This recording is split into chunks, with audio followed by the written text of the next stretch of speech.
We are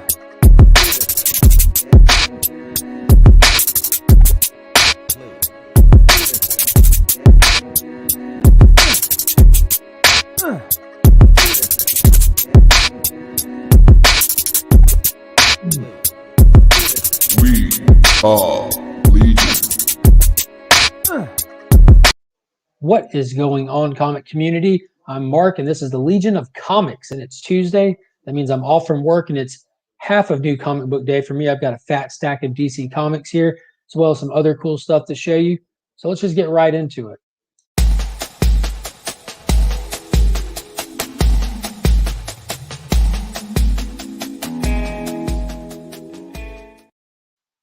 All right, well, how is everybody doing first and foremost? I'm going to go ahead and copy and paste this link into the chat. If anybody would like to hop on and join me just for a few minutes, don't plan on being on here long, but as long as I recognize who you are, feel free to hop on with me if you want to chat for just a little bit. But I've got a pretty average size stack of DC books for me. And I want to go through some of those, as well as I've got an announcement about tomorrow's giveaways.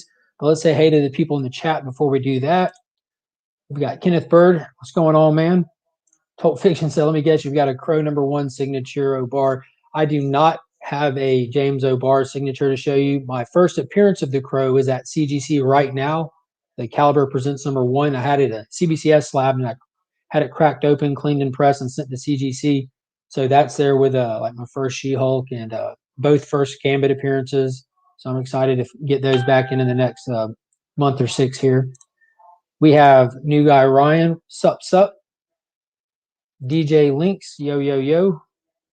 Free Key Louie, what is up, buddy? It's good to see you. He just picked up some really cool stuff. I'm looking forward to him dropping the video to show everybody. Dale of Suspense, how is it going, brother? Another person with an awesome channel, another John Jang fan right there. We have Alex from Tapia's Family Comics Unlimited. How are you doing? All right, it's hopped on me. And so that looks like we have James Galagos in the chat. Hello, all. Won't be here long on my lunch break. Well, I'm glad you stopped in. So I guess I'll go ahead and mention the giveaway announcements first for everyone that's already here, and I'll mention it again at the end. But I have the 400 subscriber giveaway that goes tomorrow night at probably between 8 and 9 o'clock. I haven't set on what time. I try to do it a little bit later since I'm doing prizes also for people that can join live. That way people who are in different time zones have a better chance of joining and getting in on those prizes as well. So I'm on the East Coast, so I'm in the future compared to you people in California. So I'm going to probably do it between 8 and 9 o'clock. And the main prize that I'm giving away is the X Factor #6, the first appearance of Apocalypse. And you do not have to be present to win that one. If you win, as long as you watch it on the rewind and message me, I'll get it to you. But I've been wanting to kind of beef up the giveaway for the people that are in the live chat. And I went to a couple shops today, two of my favorite shops here in town, which one is my LCS, the Augusta Book Exchange, who I mentioned on all of my New Comic Book Day videos. Awesome people. They've known me pretty much my whole life.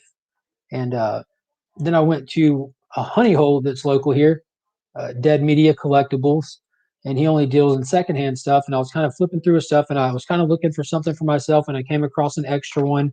So I got the extra one, which is a Spider-Man 365, which is like a first appearance of Spider-Man 2099. Then I went to my PC and got one of my multiples of Spider-Man 2099 #1. So if you're in the live chat, these two books, along with 3, 4, 5 other random books that are going to be mystery box books, I'm not going to advertise those, will be packed together, and somebody who's in the live chat will win that lot of books.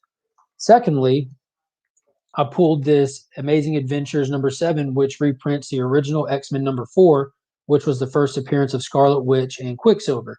So like with anything with old key books, even those reprints, those second and third, not second, third prints, but the reprints over the years, they kind of pick up steam and gain some value as well.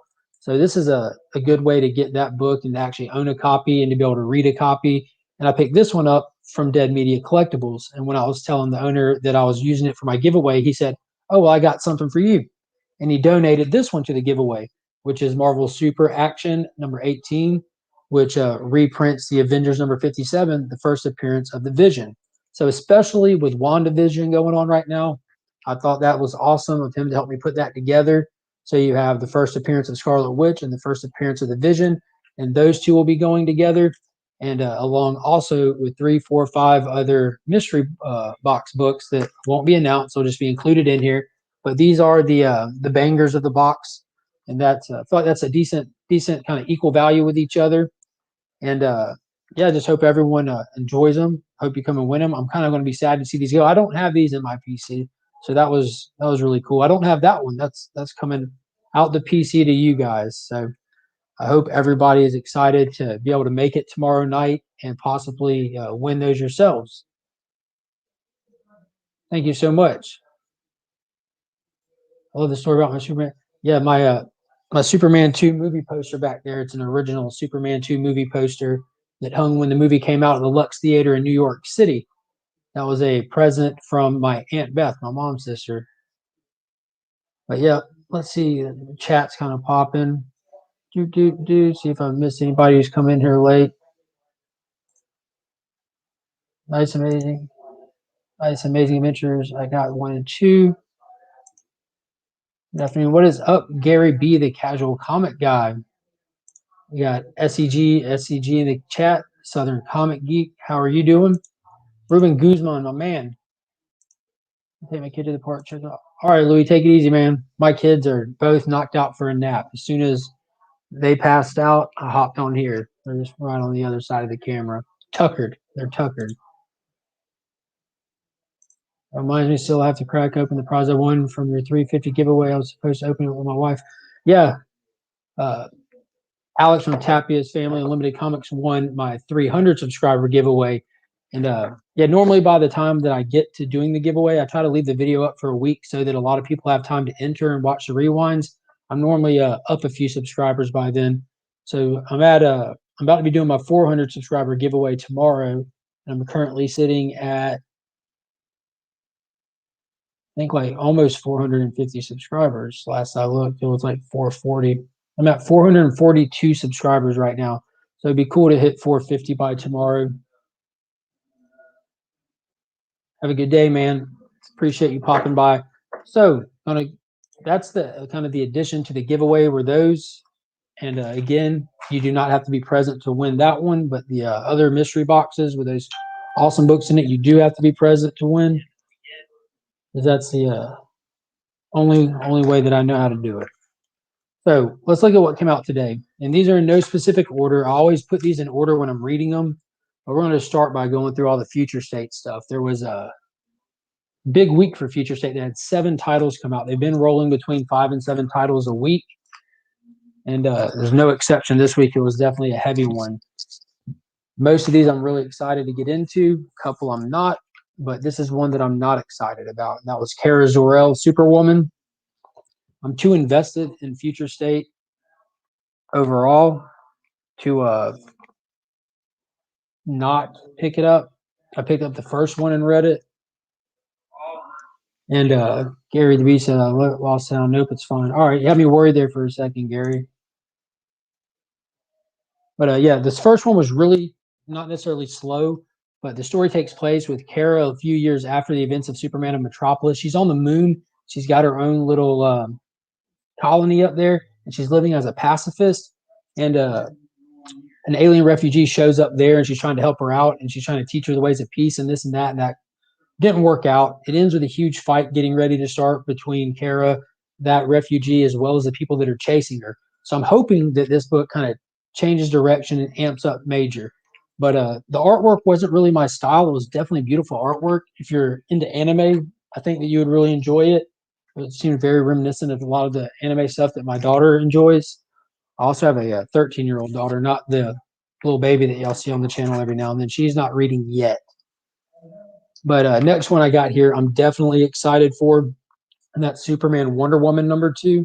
So I've been nothing but impressed with the Yara Flor Wonder Woman stuff they've rolled out. So we get her in 3 different stories so far with the Wonder Woman title, this title, and Justice League. And they all 3 take place at different timeline or time eras. Same timeline, different years. So this is the middle of the road Yara. With the Jolie Jones Wonder Woman, she was definitely not a professional superhero.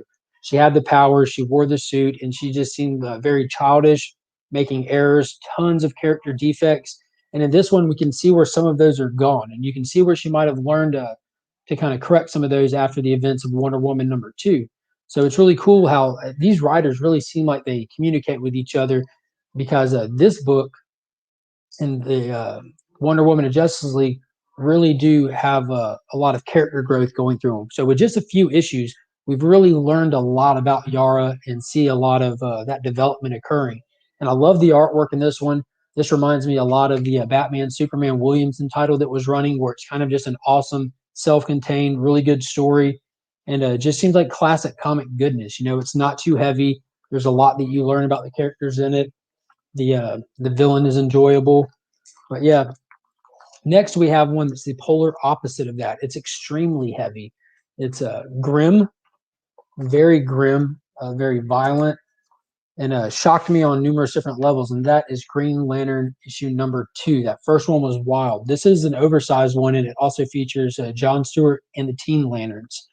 So the Lanterns don't have their power rings. In that first issue, we saw John Stewart and a couple of other core members trying to maintain peace in the galaxy without their power rings, and it was horrifically gory. Wasn't the best artwork I'd seen in Future State, but the backup stories were awesome. One was Jessica Cruz, and she was maintaining uh, basically a Green Lantern watchtower, and she had to go against some of the Sinestro Corps members, and it was a total Home Alone feel. She Home Aloned them. It was really cool. But the Guy Gardner story was really cool to see how he was adapting to a planet he got marooned on when his battery failed. But the end of it had a big twist after he kind of settled everything and got everything serene on that planet. The main man Lobo showed up. So I'm hoping, even though it's not mentioning Guy Gardner on here, I'm hoping that they pick that up, or at least pick up what happened with Lobo showing up to that peaceful planet. Next, we have a total sleeper hit from last month, and that's Robin Eternal #2. So that first one blew me away. Fritz Martin is writing this. I did not expect this to be good. This was a week 2 book for that issue 1, and the first week I wasn't 100% on Future State. I just picked up the ones I thought I'd like. So when week 2 hit, I wasn't necessarily ready to pick up Robin Eternal, but that's when I just committed to it. And it was the first one I read that week, and it was probably my favorite read of the week. So the pacing in this was awesome. The dynamic in this was awesome. The actual story content is really cool. You have Robin and a couple of other members. You have Spoiler and a couple other kind of lower tier Bat family members that he enlisted to help him intercept a drug shipment coming into Gotham with this Lazarus drug, and he gets killed trying to stop the interception. But he basically lands in that drug that's comprised of the water from the Lazarus pit. So he died, falls in that, and rises Robin Eternal. So we all know that the Lazarus pit can bring back the dead, but it's going to keep a piece of their mind with it. So there's only one more issue, but I'm hoping it goes strong. The stuff that's finished up so far has finished strong. And we are getting some good looking news for the future of DC if you've enjoyed Future State, because just earlier today, or it might have been yesterday evening, I saw where they've announced a Future State Gotham 5-issue series that's going to follow the Red Hood and his transition from kind of rogue Batman family member to actually working for the magistrate, hunting down masks inside Gotham. So I enjoyed that bonus story in the back of the last issue of, I think it was the last issue of Dark Detective. Jason Todd is my favorite Robin. He's the worst Robin, but the best ward Batman has ever had. Coolest character that came out of being an underling for Batman. So just like the Wally West treatment, they're making him be a bad guy, but I still enjoy seeing him doing something different. Next, we have Future State Justice League. First one was really cool. I was really excited to boom. Hey. Oh, what's happening? I was really excited with Williamson's writing on this, and I was excited that I finally know who the Hyper Clan is. Sunday night, Ryan and I were kind of talking about how I wasn't familiar with the Hyper Clan, and I won a mystery box from Burt Family 54 Comics a while back, and he sent me a trade paperback with Grant Morrison's JSA Volume 1, and I just happened to start reading it yesterday. Didn't know it, but that's where the Hyper Clan came from. So just out of nowhere, in between reading issues 1 and 2 of this, I stumbled upon the Hyper Clan. Thought that was awesome. Yeah, that's really cool. What are the odds, you know? I have no clue. That was wild. But the backup story in this one, just like issue 1, is going to be Justice League Dark, and that's where the real excitement for me is coming with this issue. Have you had a Yeah. chance to read any of the Future State books yet today? No, I was gonna start picking through. Actually, I was about to record a video, and then I was gonna start reading. So I saw you were on. I was like, I might as well jump on since I'm sitting in front of the camera anyway. We appreciate it. Yeah, I'm excited for that Justice League Dark though. The Justice League story, like, of course, I'm excited to read that. It was cool, but Justice League Dark in that first one was just like, boom. So I'm really excited to see what happened with that. I'm excited, not just for necessarily the story arc of it, but just to be able to see the team dynamic again. You know, I think that's been one of the most enjoyable parts of following this whole thing, is just seeing how much character growth and development they've put into these characters in such small little story runs. Yeah. Yeah, you were talking about Yara Flor, Wonder Woman. Man, like, they did such a good job with her. I wish they would have done that good of a job with so many other characters that they messed around and teased with in this. But it's also kind of disappointing because, I mean, there's clearly so much crammed into that second Wonder Woman issue. Like, the first one felt really good, well-paced and everything, and then it felt like they collapsed 4 issues down to just 1 for the second book. And I was like, man, like, this is cool, but there should be so much more to all of this. I wonder why they went with just 2 issues, because we know that a lot of these other Future State titles have 3 and 4 issues. Imperious Lex versus Superman is not just a 2-issue arc.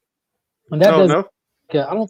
I think that was a 3-issue arc. It actually goes into March. Oh, wow. Okay. That's interesting, because that was a really good one. Yeah, Future State's not ending smoothly. And I was just talking about how it's going to be January, March. I think it's May that they announced that they're going to release the I could be wrong. I might be wrong on that, but May is going to be Future State Gotham, where it's going to be Jason Todd's books. Yeah, I just heard about that. I'm going to pick it up. I hope they don't continue to do too much and just let Future State be. But at this point, it's kind of like an extended Kingdom Come kind of thing, you know, just a potential future where things could go, and they're just already dipping back into the well. Yeah, I'm really excited for what they can do with a lot of these characters and stuff, you know, like Yara Flor. I would really like to see like an Old Man Barry story. Like, give me like a little 6-issue series of like Old Man Barry. I would pick up every issue of that.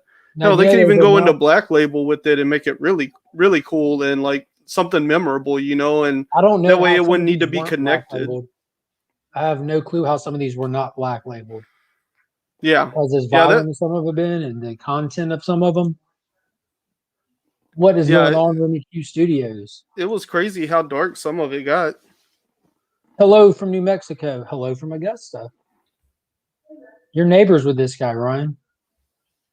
Who's that? Los Cruces? I don't think you know what you're saying there, buddy. You're close. I guess just in state-wise. Like 16 hours away. Your state's too big. Yeah. You my know, dad and me dropped my brother off at the Air Force, and we went to something in the Air Force in northern Texas, and we went to rent a car. And my dad worked nights pretty much his whole life for like 35 years, and he was used to driving a car all night long. So we went to rent a car, and he asked for a 1-day rental, and they're like, sure. They're like, where are you going? And he said, we're going back to Augusta, Georgia. And she laughed. He's like, what? She goes, that's not a 1-day trip. He said, yes, it is. Like, no, that's a 3-day trip, and we can do it for 2 if we go around the system. But they charged him for a 2-day rental, and he said, when I get to Augusta in a few hours, can I get my money back? And they're like, yeah, of course. We made it all the way from Texas to Augusta in like 14 hours because he just drove nonstop except to gas up, because he was used to driving, you know, all night long. They just didn't understand that concept. Yeah, it's crazy how big Texas is. El Paso, it's way out there on the west side, like out there on the arm. It's closer to California than it is to Austin, the capital of Texas. And so when I've been to Austin, I've been to The Alamo. Where was the Alamo at? San Antonio. San Antonio, dude. They have the most beautiful river walk there. Yeah. It's cool. It's like street level. Then you go down the stairs. It's actually like on the Hmm. river level. I'm like, dude, I hope it doesn't rain because I don't see the next set of stairs to get out of here. Yeah, it's all good though. They have it. It's actually like a very well regulated um, river walk. You know, like all of that is like man made and stuff down there. Mm-hmm. And so they're basically just like channeling the river, but they have all these like stop gaps in place. So when they have a lot of droughts down there and they have water problems down there. So when that happens, they actually have a way to like store and circulate the water so it doesn't get too low. And then when it floods and rains and stuff, they have other ways to get rid of it. So it always stays that the river walk that's right there, like all of that stays at a constant level. Nice. That's pretty cool. I would not expect that of it. I Yeah. can't remember where it is, but somewhere. Just think this is so off topic of comics, but trying to remember what river it is that they literally reverse the flow of it for like man-made purposes. It's here in America somewhere. I Is don't know it? why my mind's going to Detroit, but it's probably not I Detroit. was thinking the Hoover Dam, didn't they have to do something with the water there for a while where they were I'm like not reversing sure. the flow and stuff and diverting it? Like this is the river's normal direction now is opposite of what it should be. Yeah. It's going to That's bother me crazy now. though. Like just the idea that we can harness a river in that way. Like, The Chicago River runs backwards. oh, okay. That's interesting. It is home to the only river in the world that flows backwards. That's Wow. nuts. That we have the ability to reverse the flow of a river, especially one that size. Yeah. That's crazy. Anyways, that was a good rabbit hole to go down. So you haven't read any of the books? Nothing yet. Um, Oh, what are look, your thoughts on Teen Titans? Do you have coming a in for theory the on who that W. is? I'm saving Teen Titans for last. Dark Detective. This was really cool. There's a gentleman when I was at my LCS today that called up there trying to catch up on some next Batman.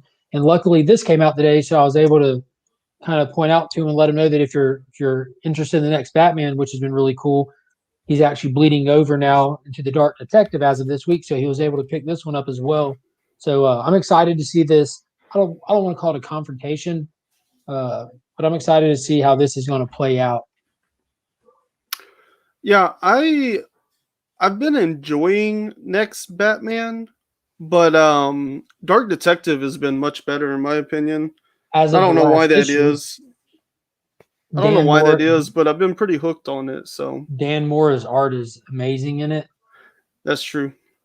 Like that, I haven't really seen Batman drawn in that kind of style. You know what I mean? In Dan Moore's art, especially with Hmm. color palettes that they're using. It's like techno I Batman. also I like like a lot of the other Batman figures we see tend to be very slim, like Nightwing is kind of the only other one that kind of has some bulk to him. But like Next Batman and Batman Beyond and all the Robins and stuff, like they're real thin and lanky. And then Batman's real bulky. So it's actually really cool to me to see that bulky version of Batman, but without the cape, like it seems so much different than somebody like Nightwing or Batman Beyond. Yeah. Do you have any theories on Peacekeeper 1, who's also drawn very bulky? Like, have you noticed that? He's very blocky. And I don't know if they're doing that to throw us off. All right, couple theories real quick. After getting that Robin Eternal #1 issue, that's where we get the first little hints of what to watch for in these other titles. When in the beginning, he offhandedly makes a remark about Damien's gone, Dick is in Arkham Asylum, raving mad, Jason's betrayed us all. So that's when we first noted, all right, we have to watch for these characters, what's going on with them. And we saw in Teen Titans that, yeah, Robin's a little crazy or Nightwing's a little crazy. He's not on that team dynamic stuff. He's completely solo-minded. If people aren't listening to him, he's going to do his own thing anyways. Rules be damned. And then we saw in Nightwing #1 why he might have that mentality. He's been running out there fighting by himself with no help from people that don't want to show their face, this and that. And it looks like that kind of just unfortunately flowed over onto the Teen Titans. With Red Hood, we got the first glimpse in the bonus story in Dark Detective #2, where he's been hired by the magistrate to hunt down masks. What they also show us is that Deathstroke's daughter is working with him also hunting down masks. Now, when we look at Peacekeeper number 1, what's the only other Peacekeeper they've spotlighted so far? Wasn't there like a number 6 or something? Yes, number 6 in the Arkham Knights. And Yeah, number okay. 6 is a female. So now we Yeah. have Peacekeeper 1 a male, Peacekeeper 6 a female. Those are the only Peacekeepers we've seen. And that Red Hood throwback, it was not in current time. They did not show the Peacekeepers. They did not show any of the high-tech gadgets that the Magistrate's working with, the drones or anything like that. So I can only assume that's a little bit before the events of next Batman and stuff. So I'm wondering if it's Jason Todd and they only block out his armor to kind of throw us off of it being him. Because like you said, everyone normally looks a certain way. And it'd be very obvious if you drew him with like the Ghostmaker's physique or something like that. Yeah, I can see that. That makes sense because I kind of have Damien pegged for Red X. For Red X? Yeah, because like you said, they mentioned that he's gone. They don't really say where he's at. I'm talking about Peacekeeper 1, though. That's my second guess for Peacekeeper 1.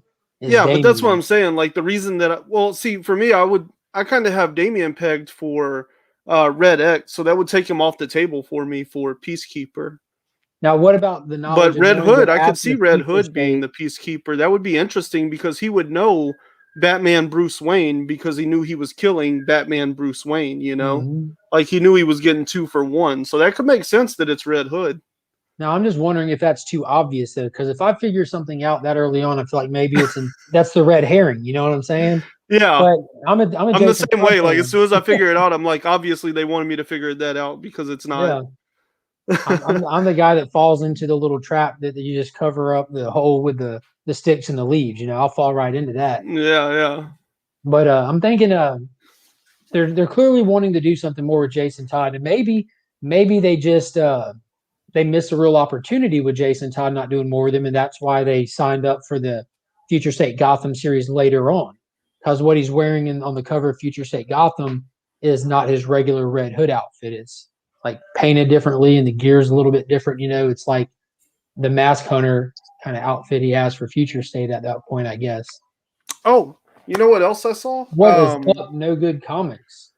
Somebody mentioned Bao Fam Symbiote being Comics Red X. That makes more sense to me. You think so? All right, let's time jump here. All right, this firing on all cylinders right now. This is Future State. This is a few years in the past. Batman is desperately trying to rehabilitate Bao and not let him go down the same path that Jason went down. He's pushing, he's resisting. And in that stupid issue of the other history that DC Comics just came out, Bumblebee was shunning Superman for trying to shelter Kara and teach her himself instead of sending her to the Teen Titans. What if in this situation, Batman did like what he did with Damian and sent Bao to the Teen Titans to try to get reformed?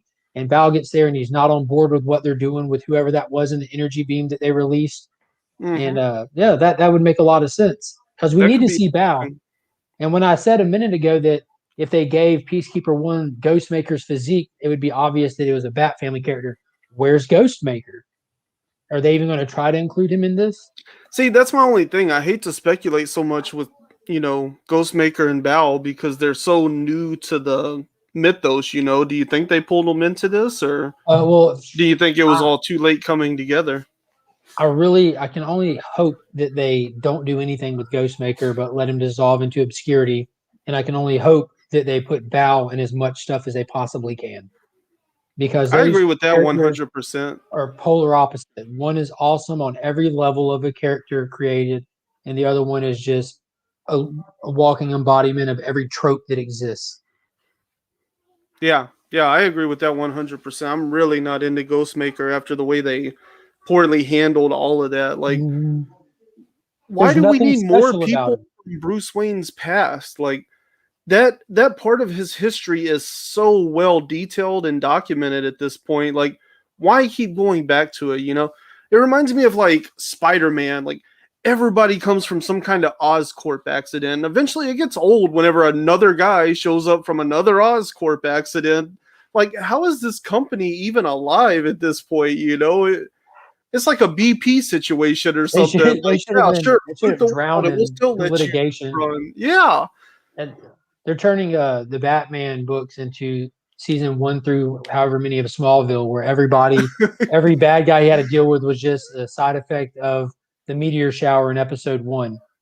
Yeah, like Doomsday is from this meteor shower from whenever you were 16 years old. Like, come on, dude. Like, just introduce people from different places and like it just feels more realistic and organic if everybody doesn't come from a meteor shower or Oscorp or the Lazarus Pit. Like Mm.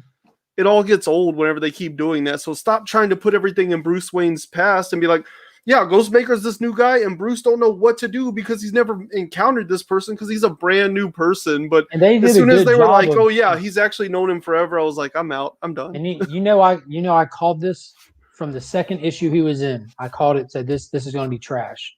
I'm not going to like this. And right after that, the next issue they just started deflating him, low key deflating his character status in every way they could. Oh, we always disagreed in the past, and he's mad that he could never beat me in a fight. But they're trying to make him out to be a total BA, and then he keeps telling Barbara, "Don't even try to hack into his stuff; it'll just corrupt yours." And so the only thing he has going for him is he's tech savvy. That's it. But we don't need tech savvy. We have tech savvy, so he has no unique angle. Well, no, like I thought that would have been really interesting, actually. Like if Ghostmaker was blind, vision impaired, but he's developed these algorithms, as we like to argue about so much on the internet anymore. Like if he was using algorithms to be basically like Daredevil, but without the powers, instead technologically enhanced, and so like he can't actually see anything. He just knows like where you're at based on the probability of where you would possibly be at in this moment. Yeah.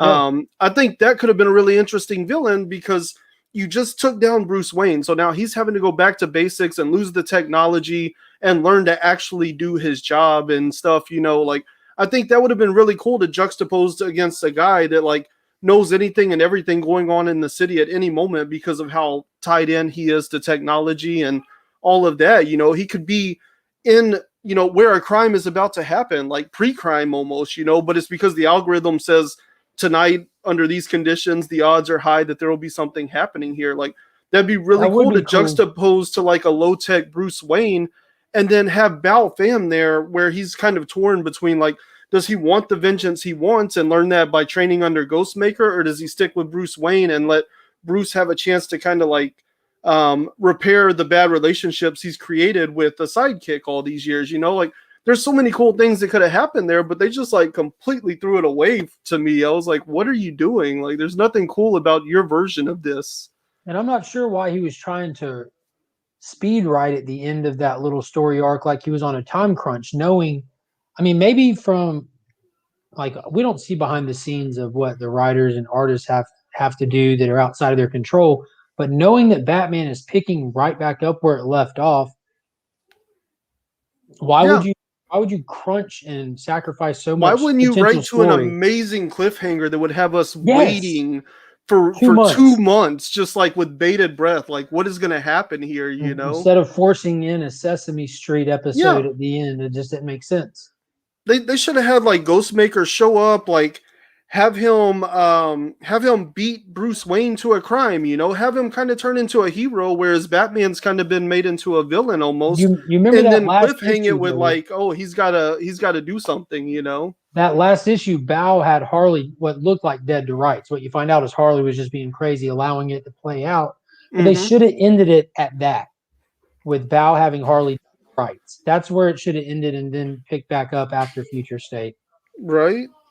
What is going on, Jay Hood? Appreciate you listening from work. Hope you're having an awesome day. So other than Damian potentially being Red X, in your opinion, how excited are you for this? Yeah, or Bao. I think Bao would be the way to go, man. And I think that was like my initial guess before the whole Future thing kicked off was thinking that we're going to get Bao in a big role in it. And I was hoping that Bao was going to potentially be the next Batman character before they announced it. That would have been really cool too. That would have been a really cool way to go. I mean, as far as like excited about it, like I said, I think it's going to be a really cool read.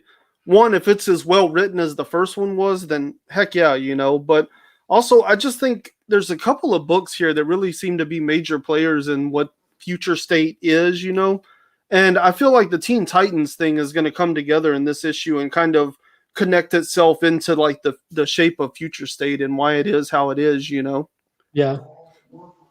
And Like, I think we're going to get a lot of answers when it all comes together, you know, with Wally and with Nightwing and all of these like little pieces we've seen here and there. The Cyborg Beast Boy thing, like Psy Beast, yeah, that's a little Psy Beast, wild. yeah.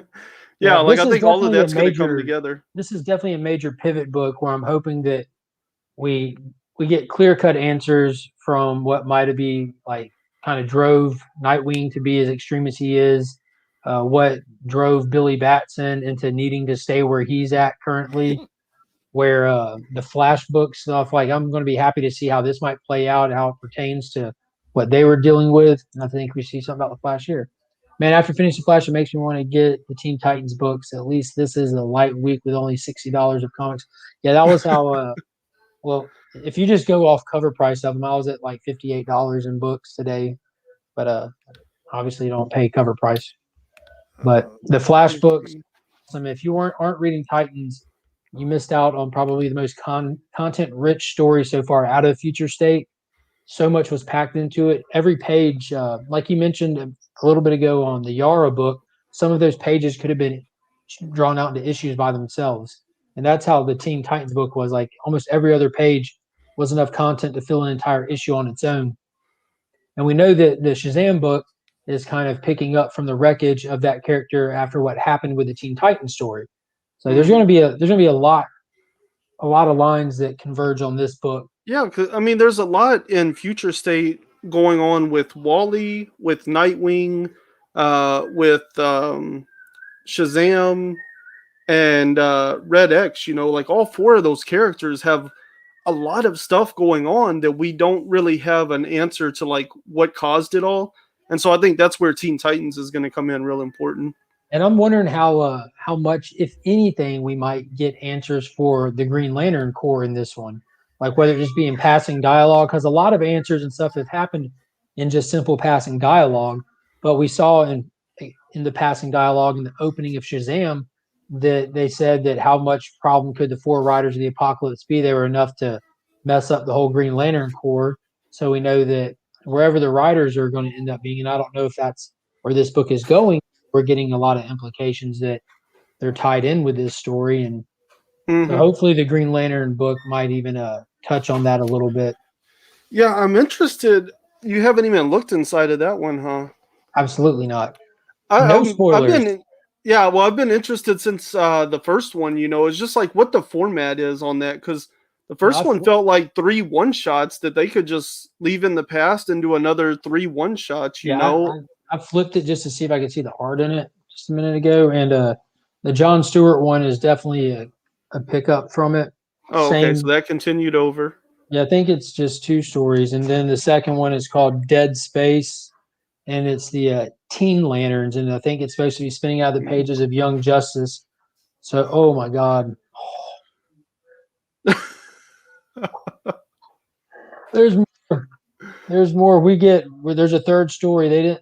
He's on the cover, but they don't announce it, but you get a Hal Jordan story in the back there. Oh, okay. But when I was just briefly flipping it for a second there, I hit an advertisement page. Oh, for Justice League with Black Adam. That's going to be beast mode. Shazadam? Shazadam. But this is the whole Future State. You have the Teen Titans Academy up here. You've got the Suicide Squad back there with Amanda Waller. Jeez. And then look up here where my hand is. Remember how we were talking that with the heroes and villains teamed up on the Watchtower and asking Wally to kind of keep an eye on everything, and at the end of Death Metal, and that with the heroes and villains working together, there has to be some kind of bigger cosmic threat. Like the Omniverse being set up how it is now, they're going to have to talk about, address, and let there be an issue with the resetting of the Omniverse. You know, it's not going to be business as usual, heroes versus villains. There's going to be something bigger that they're all working toward. And that's going to be the first major thing that happens. with Infinite Frontiers, finding out what that is, them all having to deal with it and find their place in the new Omniverse. I guess that might be a picture of the guy, the dude, The dude. the Yeah, dude. that's what's up. Yeah, I mean, I agree with Comic Burrito here. I think everybody's kind of said the same thing. Like that on the Green Lantern, the first one, you know, you had the first one was John Stewart, and that story, like, I don't know, it was just like a bunch of action. It felt like I fell into the middle of some action and left before it was over, you know? Yeah. So It was violent. It was so violent. yeah, like it was violent, it was over the top, but I had zero context for what was supposed to be happening here, you know? And but It then was the just them Jessica Cruz story really was my play favorite. police. They're trying to serve and protect without rings, and I guess it's just supposed to show you how dirty their job gets without those power rings. Yeah. Yeah. And then the Jessica Cruz one, I don't know, I really liked that one. I thought that was actually kind of my favorite of the three. Home Alone. Yeah, like it was kind of, yeah, I mean, there wasn't really a lot to it other than her surviving, but it was fun. I enjoyed it. And then the guy story at the end there was really good. So It was hilarious. yeah, I love like how like when his ring fails, he's just like, I'm out of here, and then it's just like, no, you're not. See, now I'm kind of upset because Green Lantern's only a 2-issue one, and it ended on cliffhanger. Like not that guy did. The other, the middle one didn't. Jessica Cruz kind of played out, but having Lobo show up like that, I don't know if that was something that they intended on picking back up, or just showing like just why guy's always so frustrated. He has no reason not to be in a bad mood all the time because he doesn't plan on staying there. Like you mentioned, he's stuck there. Yeah. He spends a literal decade there getting this place finally to a point where it can self-sustain, and then Lobo shows up. Like just one thing after just one thing after the other. Yeah. What is going on from Belgium? We have my buddy Bart checking in. How are you doing, buddy? Peanut Butter 524, how's it going? Hope you're having a good day. The last book that came out this week that I picked up, which I'm very excited about, is the new issue of Rorschach.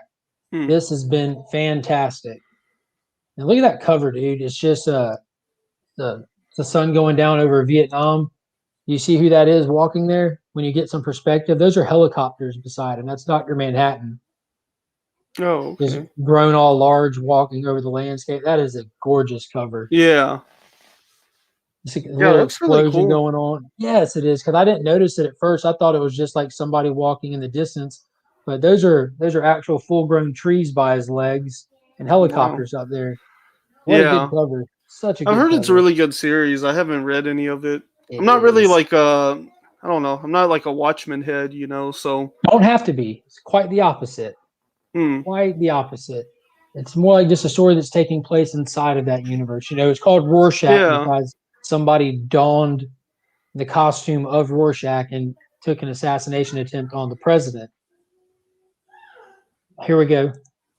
What is happening? Hey. What is going on? Jeremy back again with Remy Q Studios, and as you can see, definitely not in my studio. Definitely not hey, in the studio. Hey, I am loving the show. You guys are amazing, and I wanted to show you a minor grail I picked up today. Let's see it. Boom! What? That's blow number Death one? Blow. Huh? Nice. Jim Lee, anybody? Nice. You find that locally, or did you get it offline? Oh, and he's out just like that. He's like a comet. He comes real fast. He shines real bright, then he's gone before you wish. So that's three live hangouts in a row. Have had an amazing cameo from the man, the myth, the legend, Remy Q Studios. Yep. Have you seen That's the little awesome. cameo appearance he made in the last two videos I did on a Friday? They're hilarious. I'll go back and send you the timestamp for him. You gotta look. It's so funny. He's a trip. That's awesome. But yeah, the Watchmen book is just taking place inside the world. You know, all the characters from Watchmen haven't been seen since the events of the first Watchmen movie. But it's really good. So if you just like good storytelling and good writing, you should check it out. Okay. The last book I picked up from my LCS today found this in the back issues. Superman issue number 204, and that's that beautiful Jim Lee cover. It's a companion cover to I forget what issue it is, but he did that amazing Batman book that has Batman on the gargoyle facing Superman. A big Superman guy, and I saw that, and I don't have it in my PC, so like that is That's a cool cover. it is that Jim Lee goodness. And there goes with the Batman one. I forget what issue of Batman it is, but it has Batman standing on a gargoyle facing Oh, out nighttime. yeah, yeah, I'm pretty familiar with the imagery. Here it is. J Hood said 608 second print. Comic Burrito got a second appearance of Kite Man today. Nice. I don't know if you're watching the animated Harley Quinn show, but it's a must. Kite Man is the breakout star on that. He's hilarious. Yeah, I haven't watched any of it, but I know how good it is and that I need to watch it soon. Yes. It's not on HBO Max yet, though, is it? Yeah. It is? Yeah. It was last time I hadn't watched it on HBO Max because I had the DC Universe app before. Like I've had it since beta. Yeah. And so I watched them as they came out on that. There hasn't been a new series that started since that switched over to comics only. Yeah. Yeah, I never got the DC app or the service, so I never watched any of that stuff. So I have HBO Max because of my internet subscription. So, oh, okay.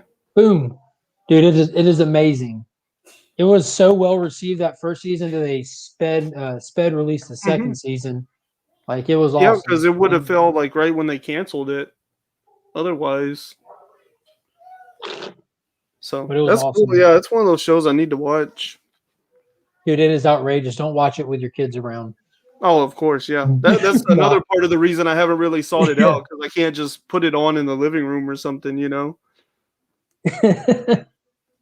I watched WandaVision the other day, and I was like, I don't know. This might not so much the younger ones, but you know, like my 12-year-old and my 8-year-old. I'm like, I don't know. They might get a little weirded out. I don't know how far this is gonna go. Yeah, it has potential to get really weird really fast. Yeah. Which I love. Like as an adult, I love it, but I feel like there's some stuff in there that's a little psychologically dark for a certain age of children, you know. Just walk in their room after they watch it. They're holding a black crayon scratching the wall. Right. What are you doing? Is this wall real? Oh my god, dude! I was thinking even more stuff about Department of Truth the other day. Just like, oh my god, that book has me so like in my own head, you know. So did you see the editions that I picked up for the giveaway tomorrow? No, I saw your post. Yeah. That somebody had donated something. Yeah. Well, I went looking for a copy of this for myself because this is my favorite Spider-Man. Spider-Man 2099. Yeah, he's just the man. I love that suit. Love it to death. You know, Just awesome. to be. And then he had his little first appearance in that or whatever. So I went to go grab me a copy because I don't know what happened to mine. I've moved around a lot over the years and saw people selling them last Thursday on Steve's Thursday night auction he did. So it made me think, where's mine? So I went and looked. I hadn't recalled seeing it recently, and it was one that I couldn't place. So I went and replaced my copy as well as got a second copy, and I already had an extra one of these in the PC. So adding that to one of the little prizes that goes to people in the live chat. So that'll go with the 3, 4, 5 other random books that I have that I'll pack with it. So it'll be a nice little stack of books and have something of some significance in it. And then I found this Amazing Adventures number 7, which is an early reprint for X-Men number 4, which is the first appearance of Wanda and Pietro, which is cool because, you know, those really expensive keys, even the early reprints start getting some traction and being worth a little bit since, you know, a lot of people can't afford those originals. And then when I was telling the guy at Dead Media that I was getting it for a giveaway, he said, oh, well, I got something for you. And he donated Marvel Superhero Action number 18, which reprints Avengers 57, the first appearance of the Vision. Nice. So we have the WandaVision going on there. and that'll go in a mystery box. So yeah, just trying to beef them up a little bit before tomorrow. That's awesome. I'm excited, man. I won one of your packages on the 300 one, so maybe that's where all my luck is. Yeah. The How CW has cool. ordered a pilot for a live-action Powerpuff Girls, Where written do you by see Diablo that? Cody. It just hit Twitter.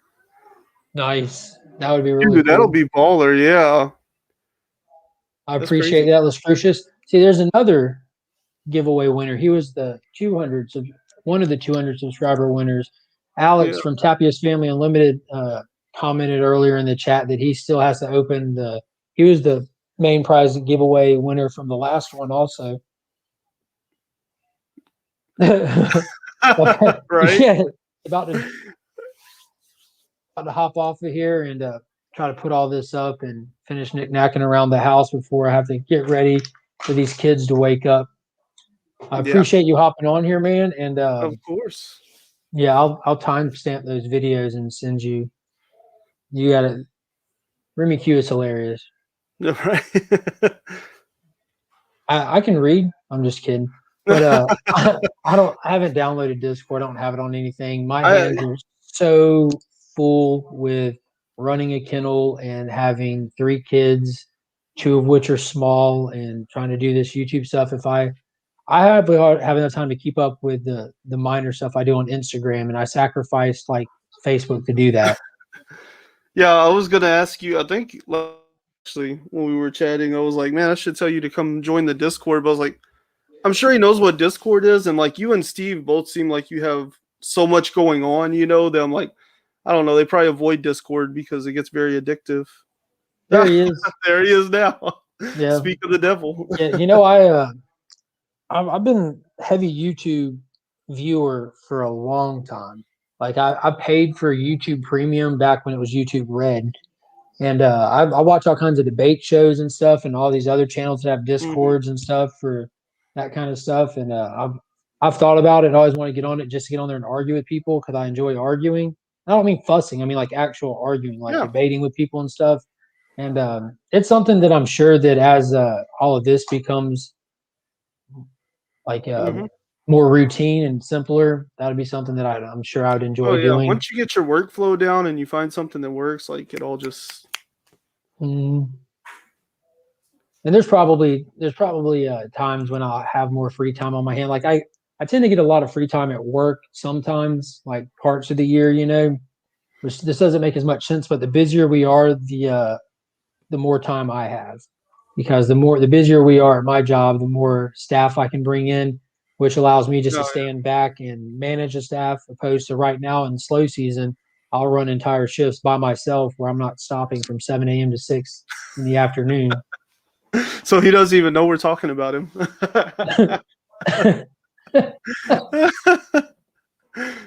Well, Steve, if you're looking, added If you're giveaway reading prizes. lips.